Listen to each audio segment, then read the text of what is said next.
На 25 октомври, здравейте, дами и господа! Вие гледате новинарската емисия на регионална телевизия Добрич. Две служителки на КАТ Добрич са арестувани за подкуп, научи телевизия Добрич. От окръжна прокуратура потвърдиха, че днес е проведена специализирана операция в сектор Пътна полиция при областната дирекция на МВР. Има двама задържани за 24 часа с заповед по реда на Закона за МВР от дирекция Вътрешна сигурност и в момента се действа в условията на досъдебно производство. Под наблюдението на окръжна прокуратура съобщи административният и ръководител Пламен Николов. Операцията е подготвена във връзка с множество устни и писмени сигнали на български и румънски граждани, че при регистрация на МПС определени лица се ползват с предимство без правно основание. Всъщност, за добричли не е тайна, че няколко души уреждат бърза регистрация на автомобили срещу заплащане. Това няма как да се случи без съдействието на администраторките, които работят на гише в КАТ, но до сега не бяха предприемани действия срещу порочната практика, която съществува от години. По информация на телевизията, при реализацията на прокуратурата днес, служителките са задържани с подкуп.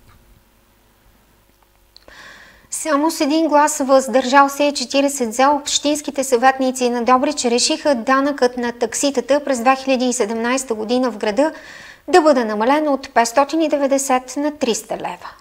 Припомняме, че на сесия през юли бе решено налогът да е 590 лева. Водачите на жълти коли обаче изразиха недоволство и на заседание през септември кметът на Добрич внесе предложение налогът да бъде намален на 300 лева. То обаче бе отложено за следващата сесия. Последва протест от страна на водачите на жълти коли, разговори и открито заседание на две постоянни комисии – транспорт, инфраструктура и екология и бюджет, финанси и данъчна политика. Предложенията за размер на данъка са били от 300, 350 и 400 лева.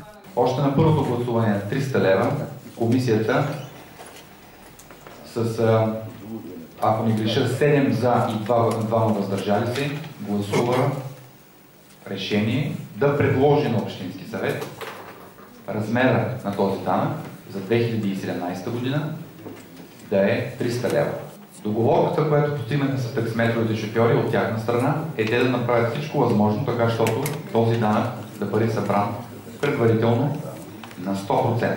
В кулоарите общински съветници споделиха, че този размер на данъка е извиване на ръце. Никой в залата обаче не назова нещата с истинските им имена. Мисля, че в тази ситуация пред 50-60 души не беше нужно да ни приканвате да гласуваме, защото изпаднахме в ситуация, в която беше леко некомфортна. Мая Димитрова пък коментира, че подкрепят предложението, но ние заявяваме, че от тук нататък всеки един, независимо гражданин, организация, наемател на пазара, защото знаете, че има писмо вече и друг вид превозвачи, ние ще подкрепяме всяко едно предложение, дори да е немотивирано за намаляне, в посока намаляне, след тъй като не може да е прецедент, нали, намаляме за определена група от хора, а за останалите не намаляме.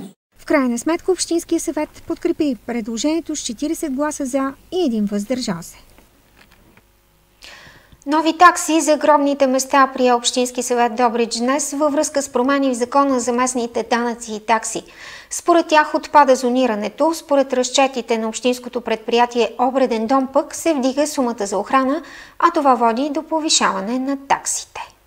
За ползване на гробно място за 15 години до сега се плащаше между 11 и 20 лева в зависимост от зоната и парцела. Сега всички ще плащат по 25 лева. За вечни времена сумата беше от 55 до 110 лева, сега е 130. А за семейна гробница преди от 150 до 200, днес беше определена такса от 250 лева. През 2015 година месечният разход за гробищен парк е формиран от 6 броя охранители по 539 лева на човек или общо 3236 лева на месец. За 12 месеца това е 38 837 лева.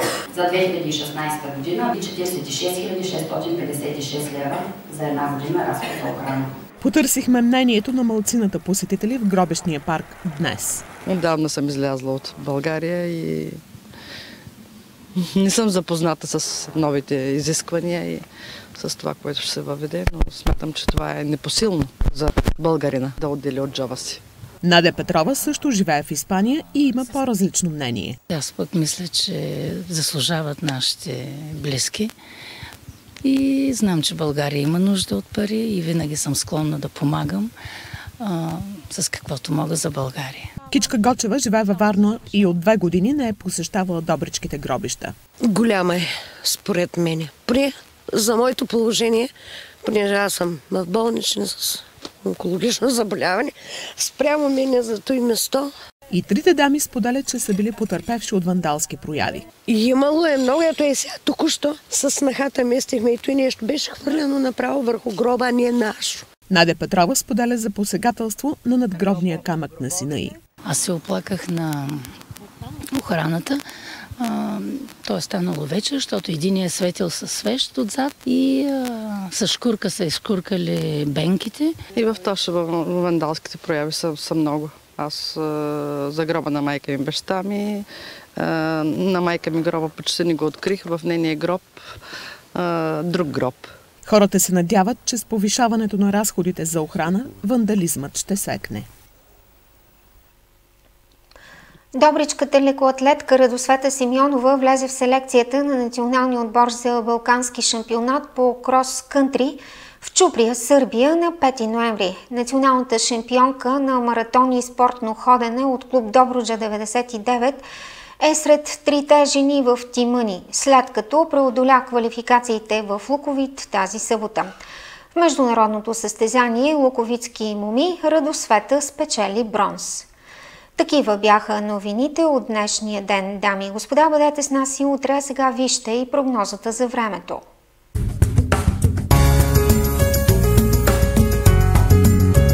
Най-хубавото време е прекараното в гостилница Стария Добрич. Утре времето ще е облачно, очакват се и слаби валежи в следобедните часове. Температурите ще са от 9 до 12 градуса. В четвъртък ни очаква отново облачно време с превалявания главно в сутрешните часове и температури от 5 до 10 градуса. В събота сутринта ще е предимно слънчево, след обяд облачността ще се увеличи. Минимална температура 2 градуса, максималната ще достигне 10 градуса.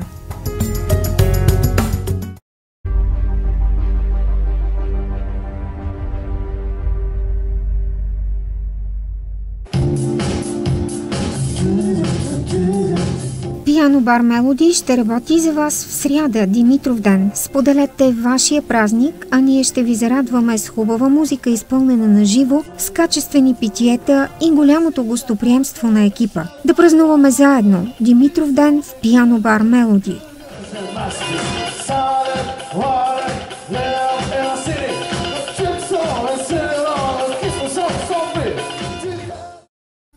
Абонаментно счетоводно обслужване на вашата фирма на изключително изгодни цени. Професионални консултации. Съдействие при регистрация на нова фирма. Попълване на годишни данъчни декларации. Подаване на годишни финансови отчети към търговски регистър. Сътрудничество при избор на фирма за трудова медицина. Подарък първа месечна такса при сключване на абонаментен договор. Счетоводна къща Глори. Добрият избор.